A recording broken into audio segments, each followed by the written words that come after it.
오늘도 안녕하신지요? 제주공주쌤입니다. 성공하면 행복할까요? 100년을 살아보니 김형석 교수님의 이야기를 한번 들어보도록 하겠습니다. 김형석 교수님은요, 1920년 평안남도 대동에서 태어났습니다. 일본 조치대학교 철학과를 졸업하고 연세대학교 철학과 교수, 시카고 대학교와 하버드 대학교의 연구 교수를 역임했습니다. 대한민국 1세대 철학자인 저자는 철학 연구에 대한 깊은 열정으로 많은 제자를 길러냈고요. 끊임없는 학문 연구와 집필에도 심혈을 기울였습니다. 현재는 연세대학교 철학과 명예교수로 100세가 되었음에도 불구하고 방송과 강연, 집필 등 왕성한 활동을 하고 계십니다. 성공하면 행복할까요? 다른 모든 것은 원하는 사람도 있고 원하지 않는 사람도 있습니다. 그러나 행복은 누구나 원합니다. 아리스토텔레스의 말입니다. 사람들이 행복을 추구한다는 것은 우리가 주어진 시간에 빈 그릇 속에 담아놓고 싶은 것들의 대명사와 같은 것입니다. 물질적이며 가시적인 것들을 소유함으로써 주어지는 만족감, 정치로 대변되는 권력, 지배하고 싶은 본능, 강자가 되려는 의욕, 야망을 채우고 싶은 삶의 욕망들, 우리는 그것을 행복이라 여깁니다. 명예욕도 그중 하나겠죠.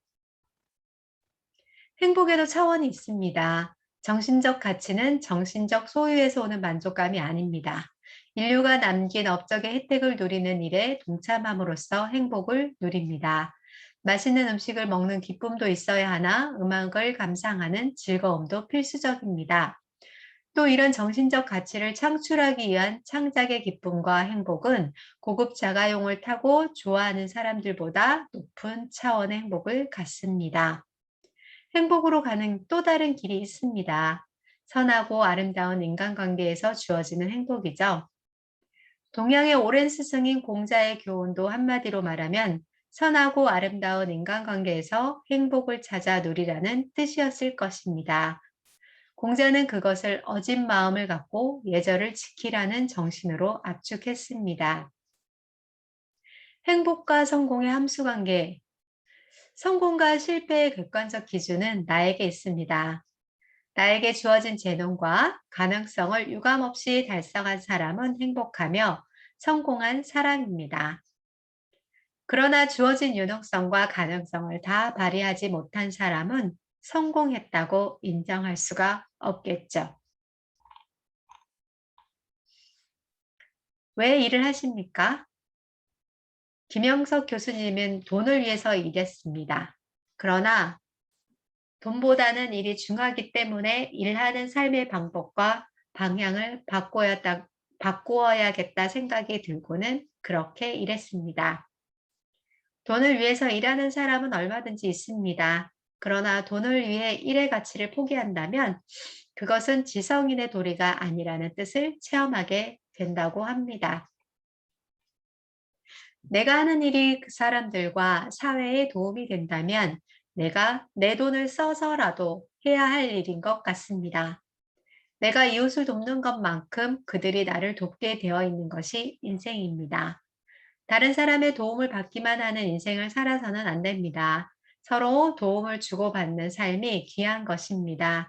그러나 적게 받고 더 많은 것을 베풀면서 살 수 있다면 그보다 보람있고 행복한 삶은 없을 것입니다. 행복은 감사함에서 비롯됩니다. 인류 역사가 시작되고 수천 년 동안 우리의 삶에 다니는 가정이었습니다. 그렇다면 가정은 어떻게 이루어지며 어떤 가정이 행복의 터전이 되고 있는가? 그리스 신화 한 편을 들려드리겠습니다. 그리스 신화에는 이런 이야기가 있습니다. 올림푸스 산 위에 살던 신들이 지상에 내려와 인간관계를 살펴본 후 인간들의 우수성과 유능함이 곧 신들보다 앞설 것 같다는 걱정스러운 사실을 발견했습니다. 그래서 신들이 모여 인간들이 영구히 신들 밑에 복종할 수 있도록 운명적으로 결정 지을 방법이 없겠는가 하고 연구를 했습니다. 그래서 찾아낸 방법이 당신은 남자와 여자로 나뉘지 않고 완전한 동일성이었던 인간을 반씩 쪼개서 한쪽은 남자를 만들고 다른 한쪽은 여자로 만들어 버리는 것이었습니다. 그 다음부터는 인간들이 그 잃어버린 반쪽을 찾아 합치기 위해 다른 발달을 할 수가 없어 신들보다 앞서지 못하게 되었다는 이야기입니다. 이 이야기에서 인간의 애모심이 얼마나 본능적이며 절대적인가, 반으로 나누어지기 전에 인간은 나름대로의 삶의 가치와 목적이 있었을 것이다. 따라서 뒤따르는 문제는 짝을 찾은 뒤에는 무엇을 할 것인가 하는 문제입니다. 다시 말하면 남녀가 사랑하고 결혼해 가정을 갖게 되면 그 가정적 의무와 책임은 무엇인가 하는 것이 과제로 남지요. 가정 안에서든 사회 안에서든 무엇이 여성을 아름답게 할까요? 여성들은 감정이 아름다우면 생활 자체가 아름다워지고 가족과 주변에 대하는 사람에게도 아름다움, 행복을 더해줄 수 있습니다. 그리고 무엇보다 감정이 아름다운 여성은 나이와 상관없이 늙어서도 여성미를 유지합니다. 그럼 아름다운 감정은 어디에서 올까요? 어느 정도 타고난 성품일 수도 있습니다. 그래서 사람들은 어머니를 보고 딸의 성품을 따져보기도 합니다. 유전적으로 주어진 성격일지도 모릅니다. 그러나 스스로 아름다운 감정을 유지하고 키워야겠다는 마음을 가진 사람과 그런 생각을 포기한 사람의 거리는 상당히 큽니다. 몇십 년이 흐르면 현격한 차이를 가져올 수도 있겠죠. 많은 사람들은 정서적 아름다움을 두 가지로 구분합니다. 밝고 아름다운 감정과 부드럽고 아름다운 감정. 밝은 감정은 젊었을 때부터 타고난 것일지도 모르겠습니다. 부드러운 감정은 바로 사람을 대하는 태도입니다. 자, 여러분, 성공을 원하시죠? 그런데 왜 성공하지 못할까요? 사회에서 여러 사람들을 대해보면 그런 가치관을 지니고 있는 사람들이 적지 않습니다. 또 그렇게 야망이 있는 사람들이 성공을 한다고 생각합니다. 그러나 생각을 바꾸어 보면 한 사람의 인생은 대나무가 자라는 것과 비슷하다고 보아도 좋을지 모르겠습니다. 대나무는 마디마디가 단단히 자라야 합니다. 어떤 한 마디가 약해지면 이 다음에 그 마디가 병들어 부러지게 됩니다. 또 그렇게 자기 목적을 위해 현재를 소홀히 한다면 그 책임감 때문에 피해를 입은 사람들은 어떻게 되겠습니까? 그리고 또 모든 사람이 그렇게 산다면 그 사회는 어떻게 되겠습니까? 겉으로 보기에는 성공했고 사회적 명성도 얻었는데 자신은 실패했다고 후회하며 말년에 가서는 장년기 때보다도 더 무가치한 수고를 했다고 자백하는 사람들이 적지 않습니다. 화려한 명성에 비해 역사적으로는 긍정적 평가를 받지 못하는 사람들입니다.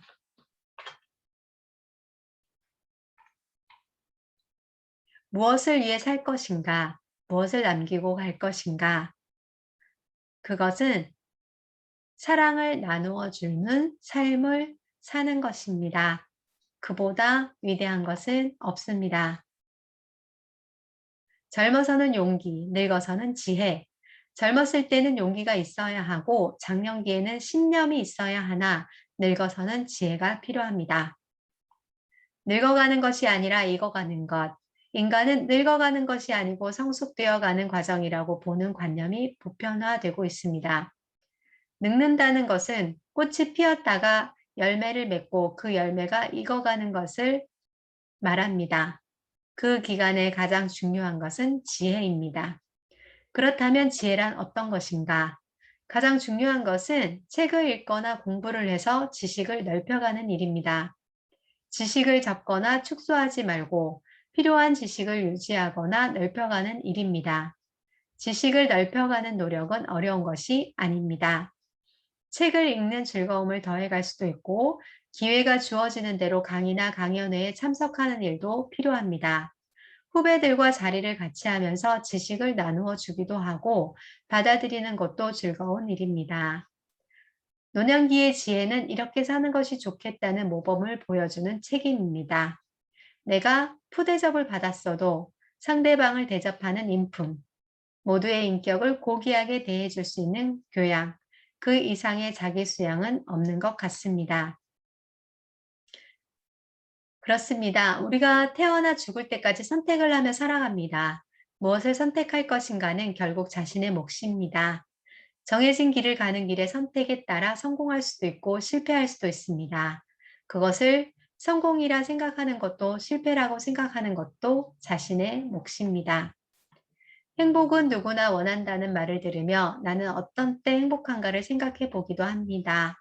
몇 해 전 6학년 아이가 했던 말이 떠오릅니다. 너는 행복이 무엇이라고 생각하니? 선생님은 행복이 무엇이라고 생각하세요? 그리고 뒤이어 들려오는 질문. 선생님, 지금 괴로우세요? 아니, 선생님, 행복은 괴롭지 않은 상태래요. 그 이야기가 아직도 생생합니다.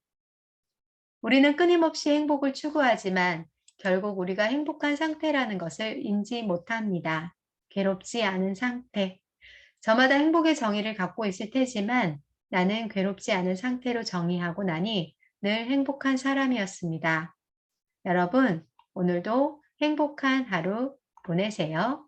감사합니다.